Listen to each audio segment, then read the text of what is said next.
Oh, okay. Now it wants to work. Fine. Just made a new video. Suddenly it works just fine. It just wouldn't work with the video I had already made. Ugh. YouTube. Too long, YouTube has been a thorn in my side.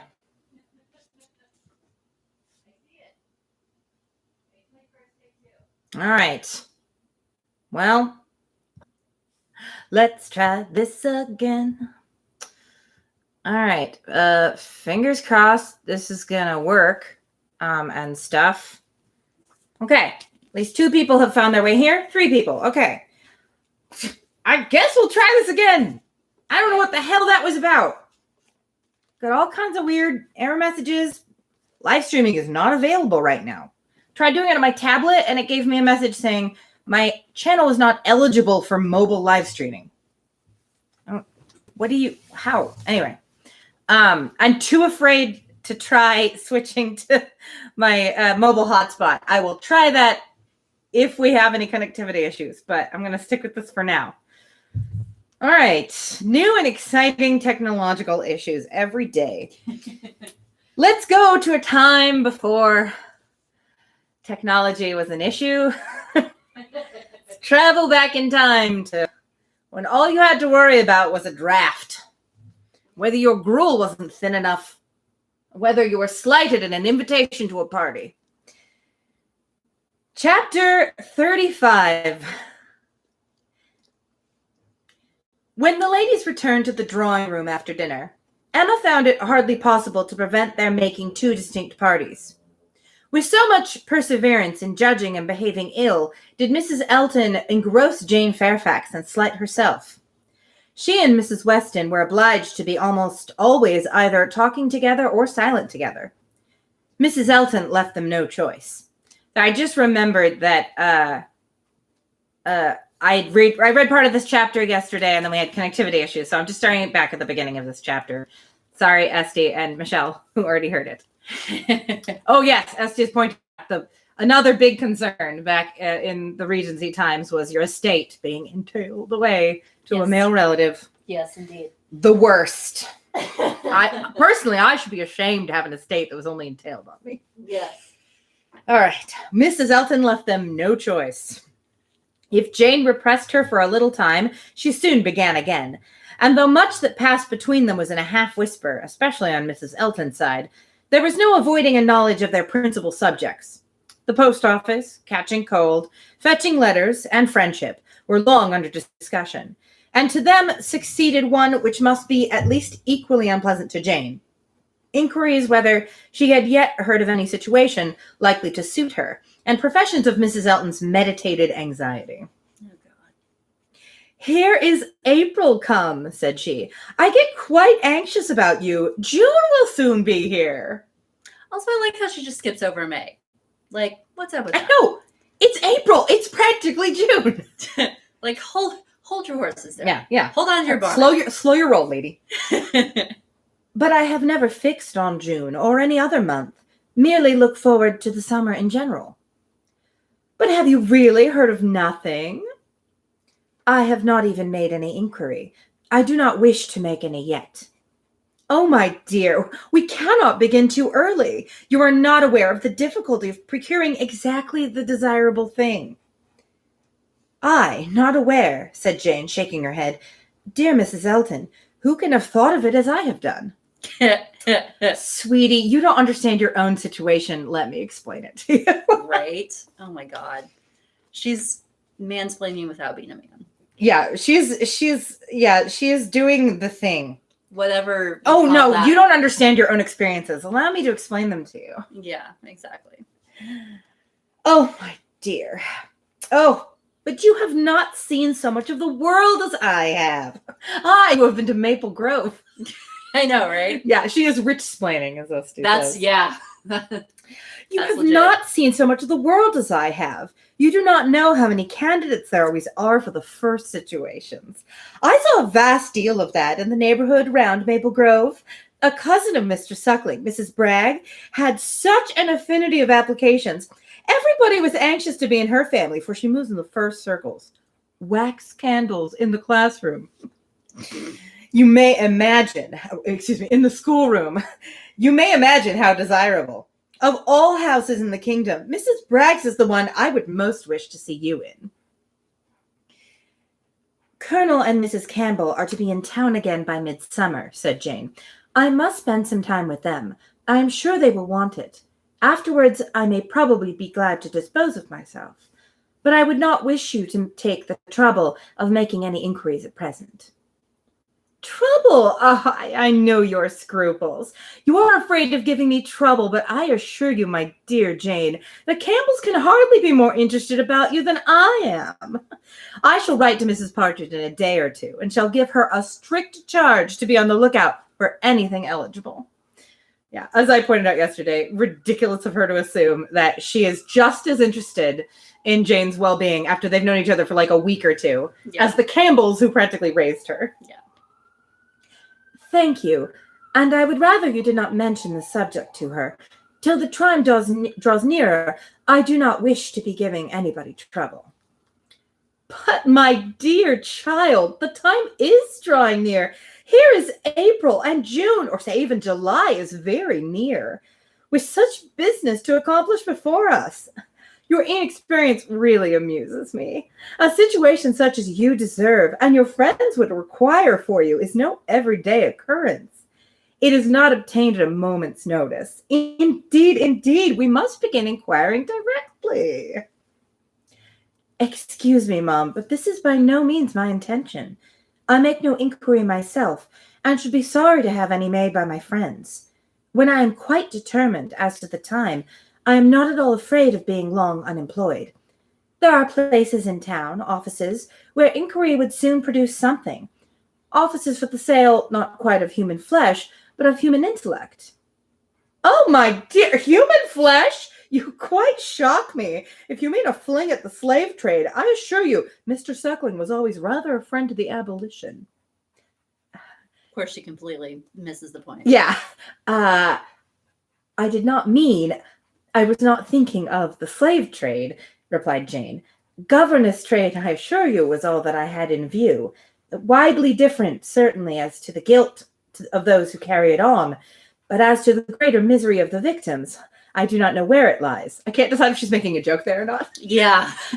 She's either making an extremely dry joke that's kind of at Mrs. Elton's expense, or she's just being very literal. Yeah. But I only mean to say that there are advertising offices, and that by applying to them, I should have no doubt of very soon meeting with something that would do. Something that would do, repeated Mrs. Elton. Aye, that may suit your humble ideas for yourself. I know what a modest creature you are, but I will not satisfy your friends to have you taking up with anything that may offer any inferior, commonplace situation in a family not moving in a certain circle or able to command the elegancies of life. If you are to be a governess, you simply must be a governess for rich people. Like really rich people. You are very obliging, but as to all that I am very indifferent. Could you get the point? Oh, sure. It would be no object to me to be with the rich. My mortifications, I think, would only be the greater. I should suffer more from comparison. A gentleman's family is all that I should condition for. I know you. You would take up with anything, but I shall be a little more nice, and I am sure the good Campbells will be quite on my side. With your superior talents, you have a right to move in the first circle. Your musical knowledge alone would entitle you to name your own terms, have as many rooms as you like, and mix in the family as much as you choose. That is, I do not know. If you knew the harp, you might do all that, I am very sure. But you sing as well as play. Yes, I really believe you might, even without the harp, stipulate what you choose. And you must and shall be delightfully, honorably, and comfortably settled before the Campbells or I can have any rest. I can speak for the Campbells. I totally have never met them. Yes. You may well class the delight, the honor, and the comfort of such a situation together, said Jane. They are pretty sure to be equal. However, I am very serious in not wishing anything to be attempted at present for me. I am exceedingly obliged to you, Mrs. Elton. I am obliged to anybody who feels for me. But I am quite serious in wishing nothing to be done till the summer. For 2 or 3 months longer I shall remain where I am and as I am. And I am quite serious too, I assure you, replied Mrs. Elton gaily. Oh my gosh. In resolving to be always on the watch and employing my friends to watch also that nothing really unexceptionable may pass us. In this style she ran on, never thoroughly stopping by anything till Mr. Woodhouse came into the room. Her vanity had then a change of object, and Emma heard her saying in the same half-whisper to Jane, Here comes this dear old beau of mine, I protest. Only think of his gallantry in coming away before the other men. What a dear creature he is. I assure you I like him excessively. I admire all that quaint, old-fashioned politeness. It is much more to my taste than modern ease. Modern ease often disgusts me. Not the way I behave at all. Yeah, no, I am not, I do not display a certain level of ease. Calling Knightley when I've just met him. Also, I think Emma's about to choke a bitch. Yeah. I can imagine Emma reacting. She's like, But this good old Mr. Woodhouse, I wish you had heard his gallant speeches to me at dinner. Oh, I assure you, I began to think my caro sposo would be absolutely jealous. I fancy I am rather a favorite. He took notice of my gown. How do you like it? Selina's choice. Handsome, I think, but I do not know whether it is not over-trimmed. I have a greatest dislike to the idea of being over-trimmed. Quite a horror of finery. I must put a few ornaments on now, because it is expected of me. A bride, you know, must appear like a bride, but my natural taste is all for simplicity. A simple style of dress is so infinitely preferable to finery. But I'm quite in the minority, I believe. Few people seem to value simplicity of dress. Show and finery are everything. I have some notion of putting such a trimming as this to my white and silver poplin. Do you think it will look well? Her costumes in the Autumn to Wild movie are... I imagine. Also, this conversation makes me wonder if she's wearing some sort part of her wedding trousseau or something. Oh, I don't know. I think she's trying to imply that, like, people expect brides to look really beautiful all the time. That's her excuse for being maybe a little overdressed. Yeah. And she's saying, normally I wouldn't be. Of course not. But, it's expected of me as a bride. Did I mention I'm a bride? I'm married. How long have they been married at this point? I don't know, like a week or two? We don't really know because it's enough time for Emma and her father to have paid their wedding visit. Yes. And then for the Eltons to pay a return visit, and then for them to plan this dinner party. So That's probably true. A couple of weeks. Yeah. This isn't like the less wedding than a visit. month. So yeah, she would be wearing. I feel like less than a month. Yeah.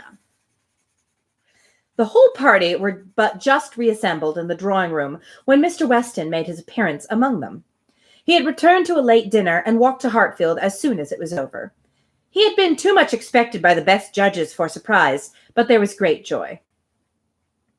Mr. Woodhouse was almost as glad to see him now as he would have been sorry to see him before.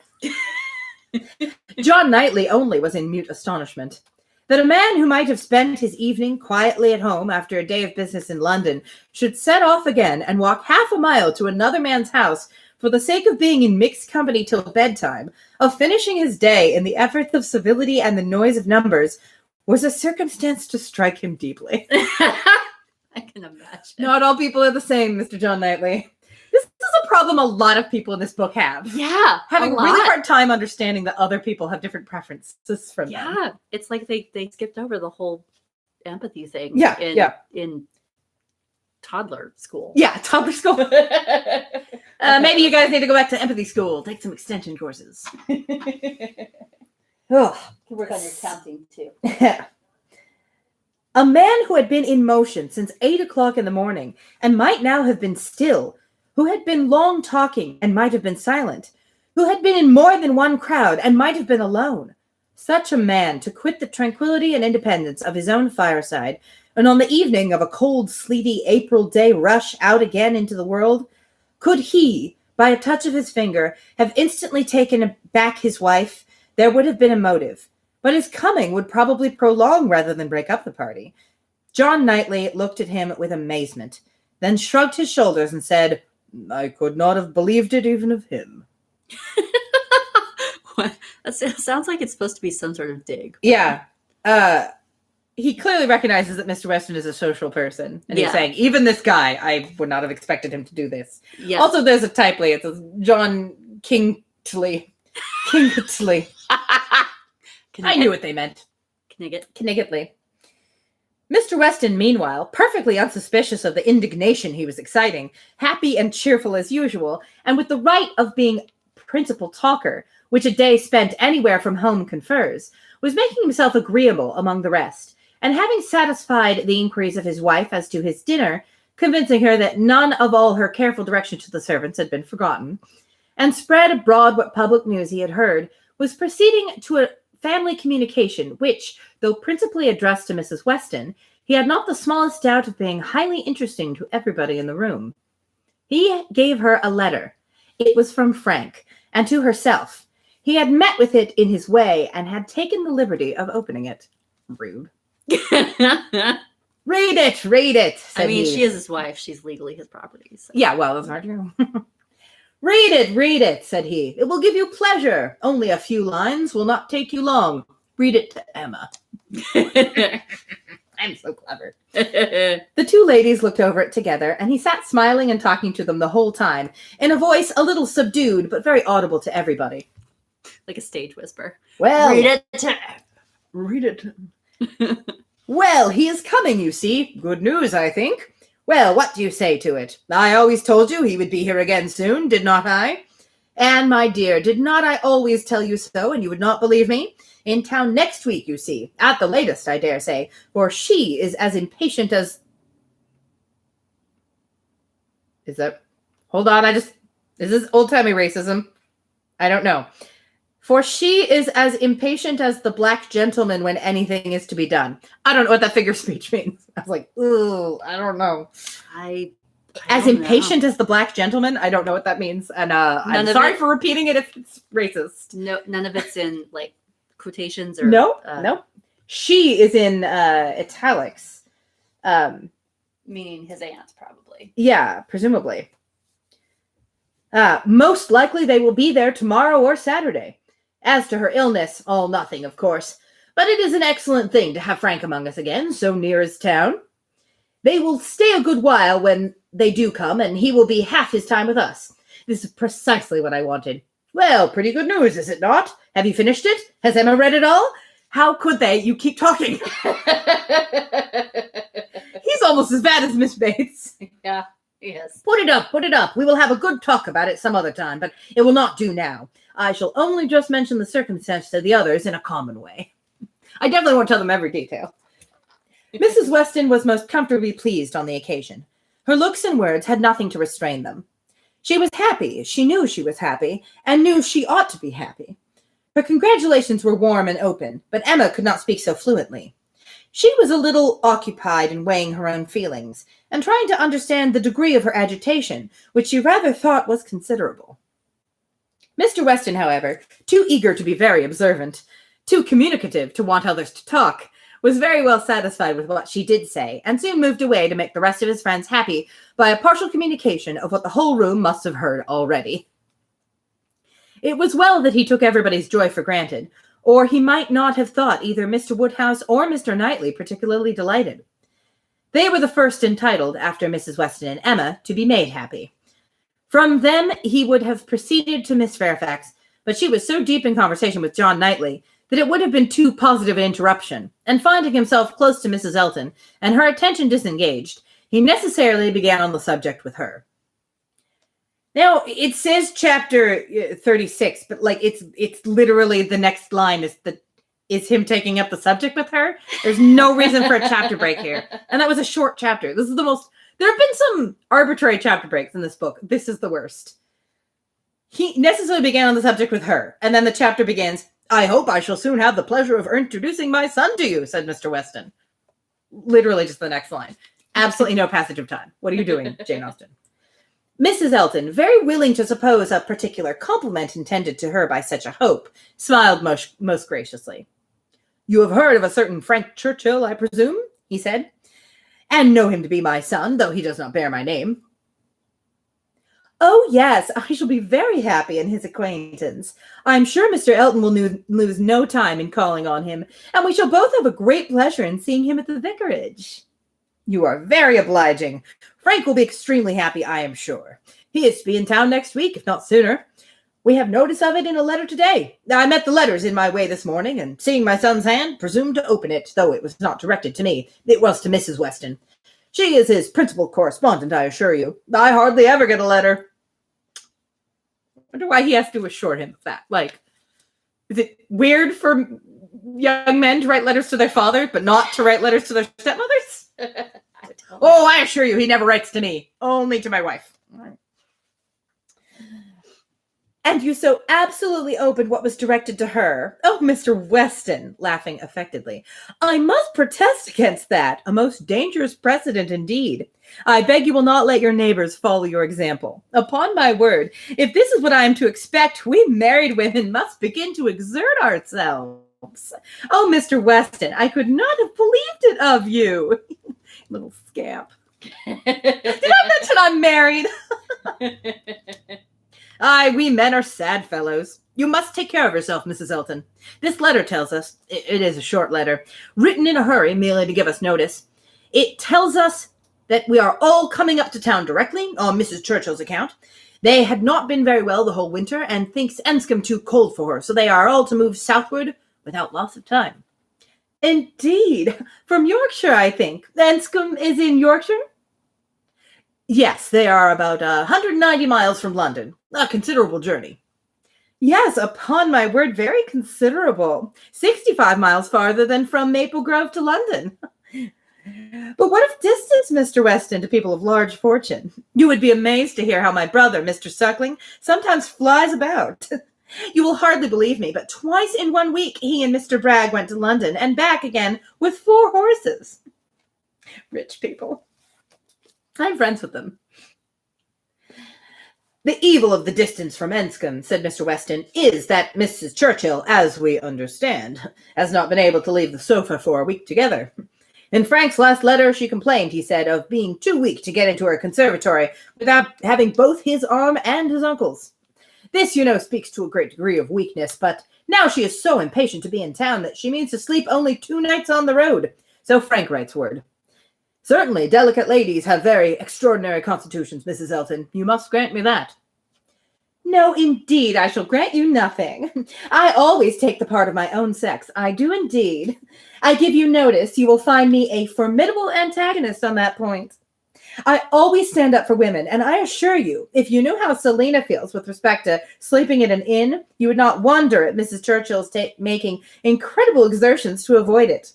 Selina says that it's quite horror to her, and I believe I have caught a little of her nicety. She always travels with her own sheets, an excellent precaution. Does Mrs. Churchill do the same? Depend upon it, Mrs. Churchill does everything that another fine lady ever did. Mrs. Churchill will not be second to any lady in the land, for Mrs. Elton eagerly interposed with, Oh, Mr. Weston, do not mistake me. Selina is no fine lady, I assure you. Do not run away with such an idea. Is she not she? Then she is no rule for Mrs. Churchill, who is as thorough a fine lady as anybody ever beheld. We have an illustration here for how my brother, Mr. Suckling, sometimes flies about. Another illustration that is for something that is not actually happening in the story. It's just being mentioned. Just Mr. Suckling flying about. Why does this guy have a horn?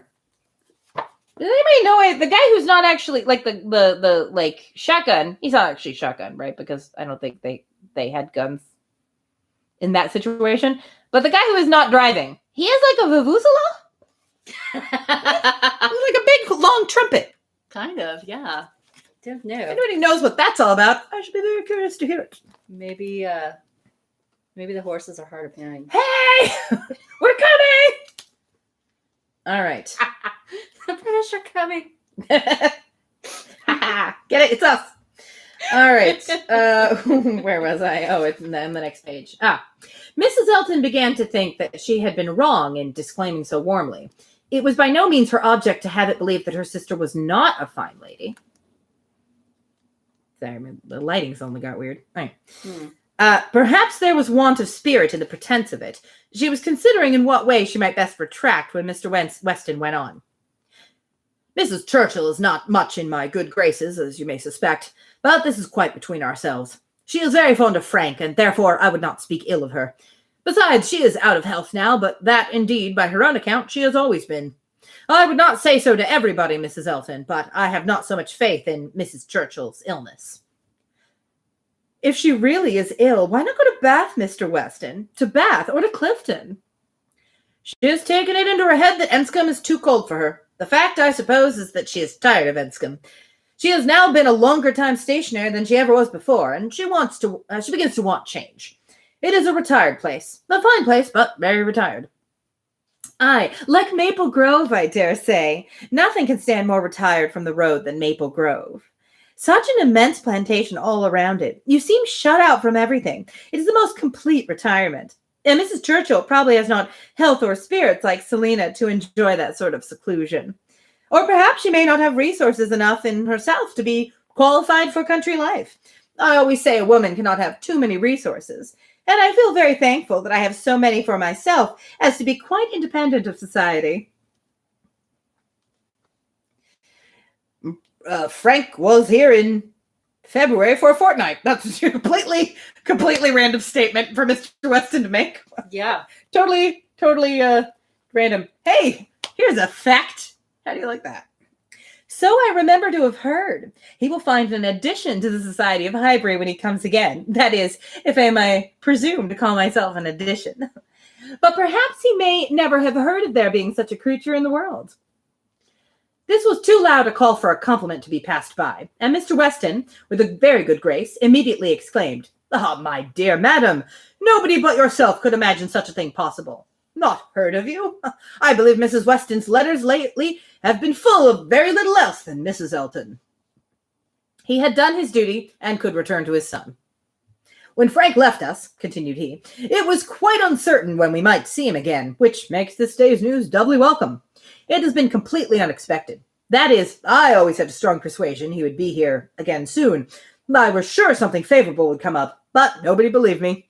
He and Mrs. Weston were both dreadfully desponding. How could he contrive to come? And could it be supposed that his uncle and aunt would spare him again, and so forth? I always felt that something would happen in our favor, and so it has, you see. I have observed, Mrs. Elton, in the course of my life, that if things are going untowardly one month, they are sure to mend the next." Very, very positive outlook. Extremely. Very true, Mr. Weston. Perfectly true. It is just what I used to say to a certain gentleman in company in the days of our courtship. You mean like a month ago? Right, yeah. When, because things did not go quite right, did not proceed with all the rapidity which suited his feelings, he was apt to be in despair and exclaimed that he was sure at this rate it would be May before Hymen's saffron robe would be put on for us. I have to assume that is an incorrect reference because she's making it, but I don't know the reference enough to get it. Yeah. Oh, the pains I have been at to dispel those gloomy ideas and give him cheerfuler views. The carriage, we had disappointments about the carriage. One morning, I remember, he came to me quite in despair. She was stopped by a slight fit of coughing, and Mr. Weston instantly seized the opportunity of going on. These two are just fighting for dominancy in the conversation. "Oh, you were mentioning May. May is the very month which Mrs. Churchill has ordered, or has ordered herself, to spend some warmer place than Enscombe. In short, to spend in London, so that we have the agreeable prospect of frequent visits from Frank the whole spring. Precisely the season of year which one would have chosen for it. Days almost at the longest, weather genial and pleasant, always inviting one out, and never too hot for exercise. When he was here before, we made the best of it, but there was a good deal of wet, damp, cheerless weather. There always is in February, you know, and we could not do half that we intended. Now will be the time. Everything is better than anything in the past to Mr. Weston. Whatever's coming next is the best idea. Yes.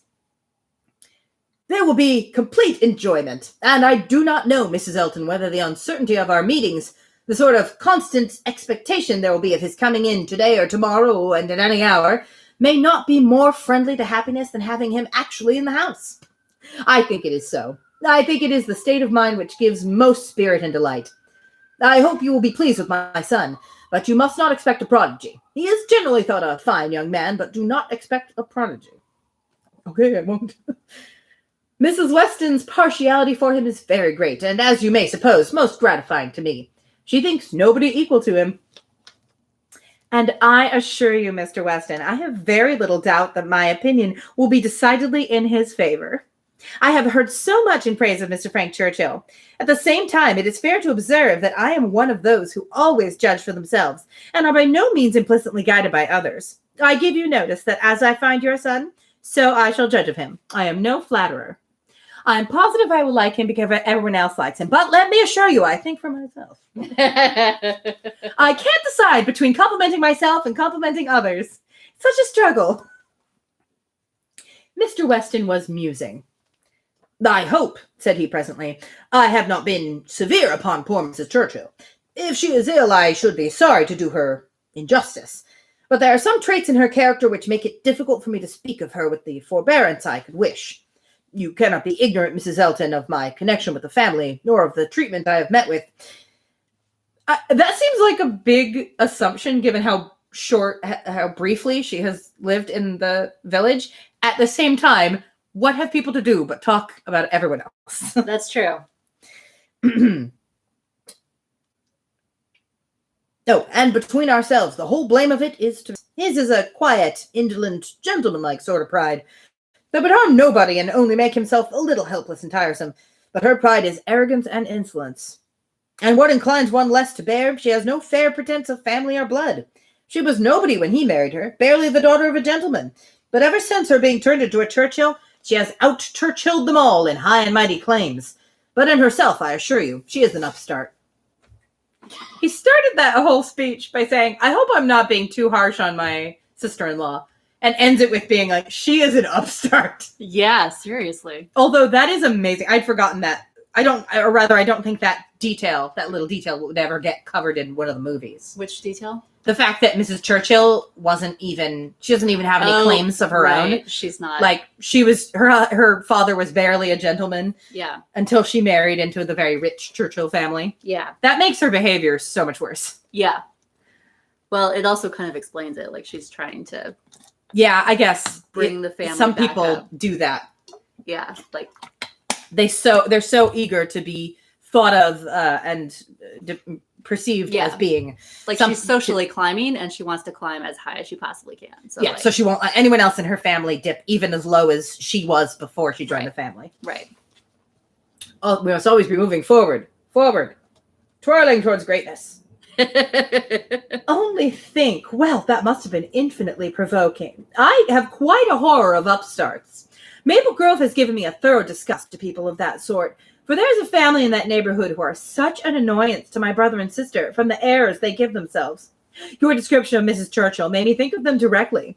People of the name of Tupman very lately settled there, and encumbered with many low connections, but giving themselves immense airs, and expecting to be on a footing with the old established families.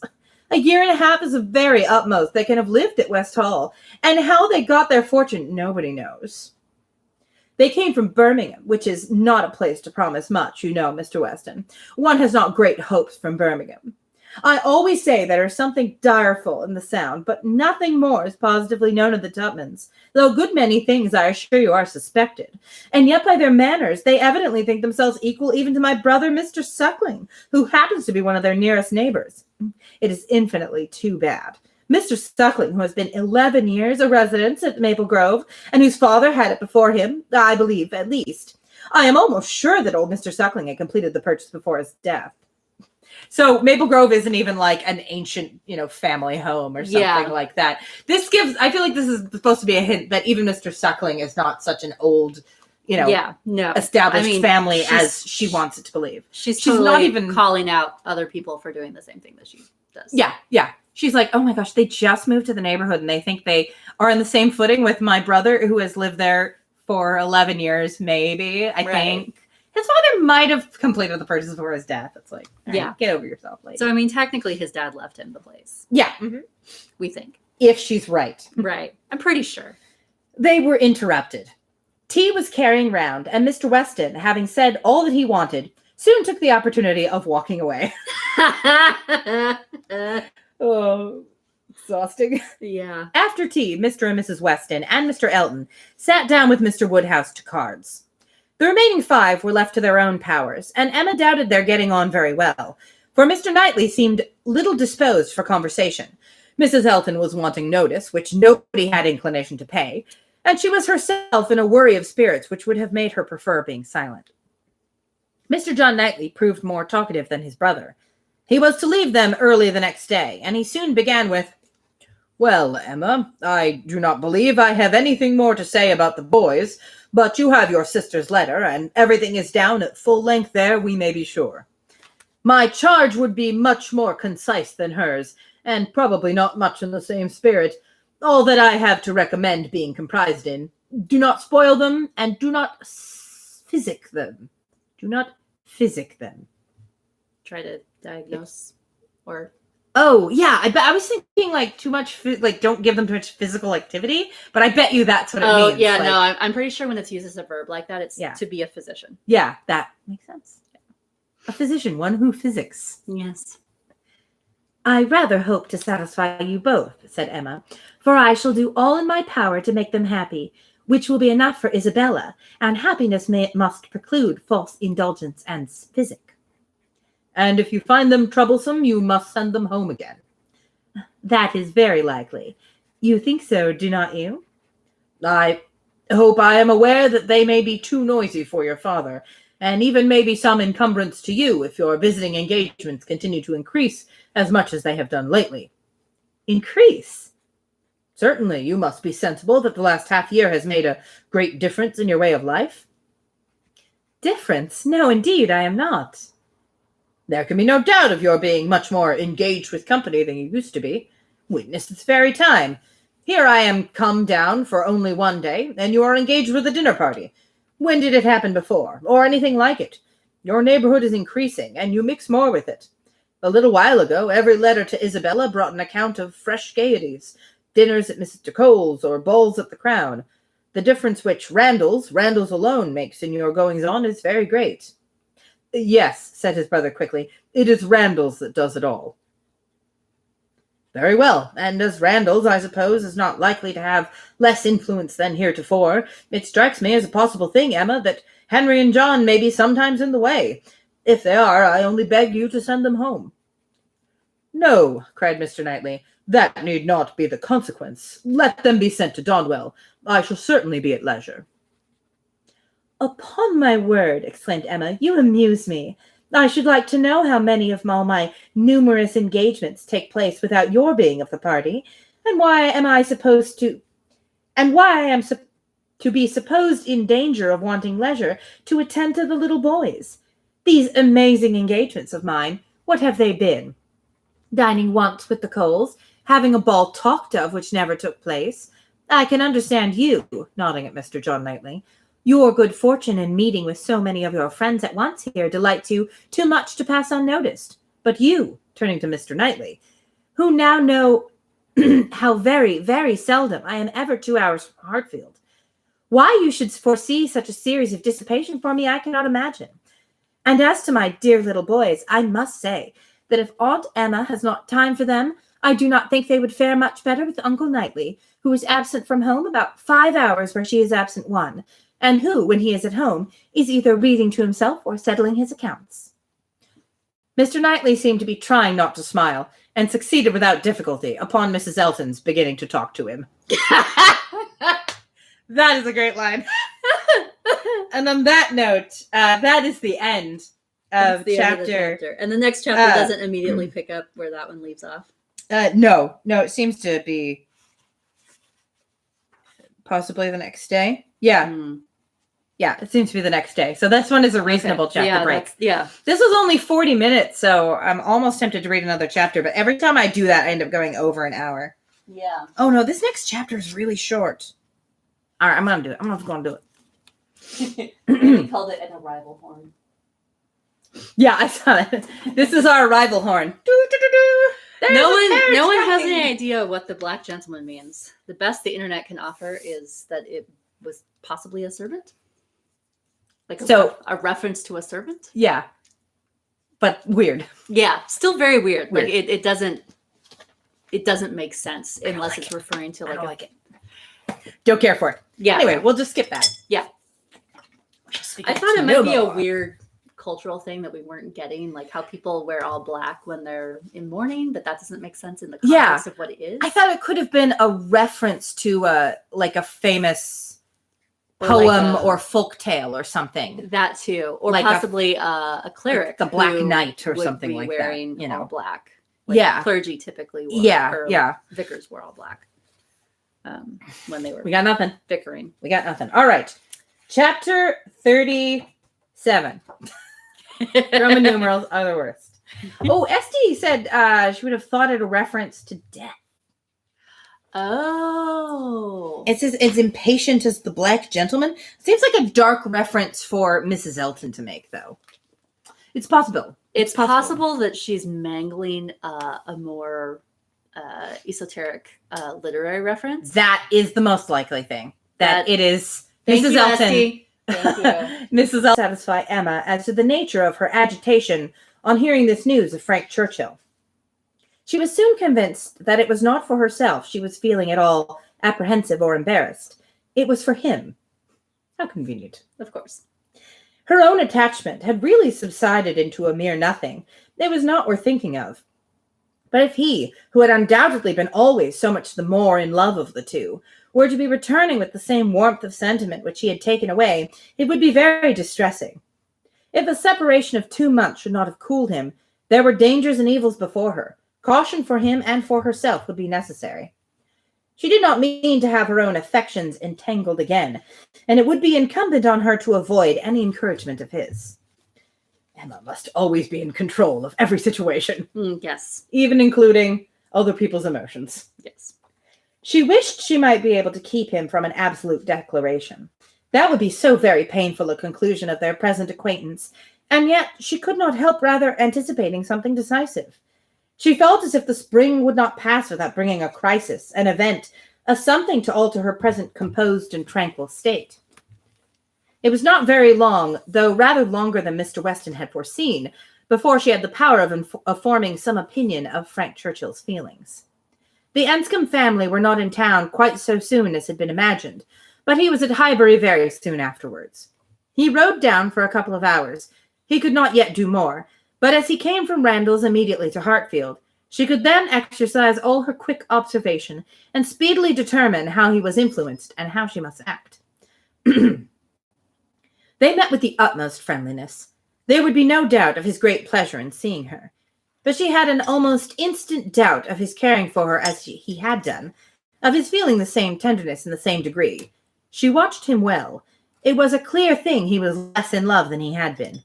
Absence, with the conviction probably of her indifference, had produced this very natural and very desirable effect. He was in high spirits, as ready to talk and laugh as ever, and seemed delighted to speak of his former visit and recur to old stories, and he was not without agitation. It was not in his calmness that she read his comparative indifference. He was not calm. His spirits were evidently fluttered. There was restlessness about him. Lively as he was, it seemed a liveliness that did not satisfy himself. But what decided her belief on the subject was his staying only a quarter of an hour and hurrying away to make other calls in Highbury. He had seen a group of old acquaintances in the street as he passed. He had not stopped. He would not stop for more than a word, but he had the vanity to think they would be disappointed if he did not call, and much as he wished to stay longer at Hartfield, he must be off.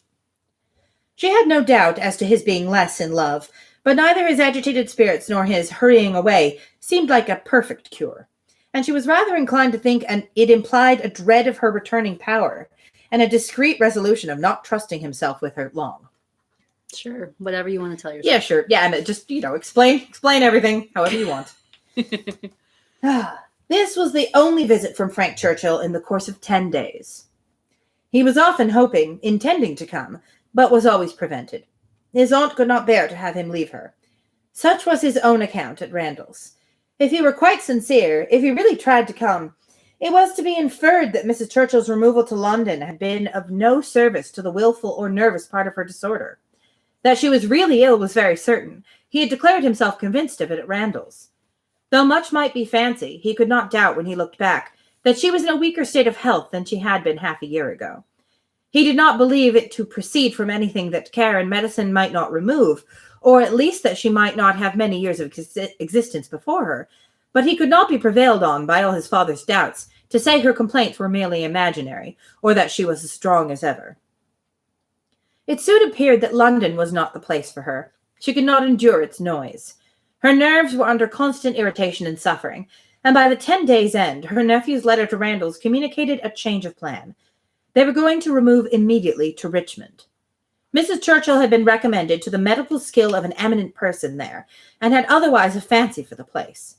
A ready-furnished house in a favorite spot was engaged, and much benefit expected from the change.